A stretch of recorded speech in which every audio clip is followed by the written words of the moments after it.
बस को बंचाइबाकू जाई पार्सल भ्यान दुर्घटनाग्रस्त पछपटू अन्य एक पार्सल भ्यान धक्का देई सेथिरे थिबा गाड़ी चालक गुरुतर अवस्था सिमुलिया स्वास्थ्य केन्द्र में चिकित्सित होतिबार जणा जाईछि।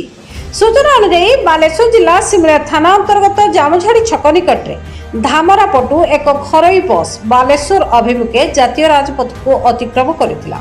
सेही समय भद्रक बालेश्वर अभिमुखे जाउथिबा पार्सल भ्यान बस को दुर्घटनार बंचाइबाकू जाई डिवाइडर को पिटी हुई आग चक दुईटी भांगी जाइथिला। सेही समय अन्य एक पार्सल भ्यान दुर्घटनाग्रस्त पार्सल भ्यान पछपटू धक्का दे निजे गाड़ी चालक चापी हुई जाइथिला। खबर पाई अड़ा दमकल बाहिनी घटनास्थल में पहुंची गाड़ी चालकों को उद्धार करथिले।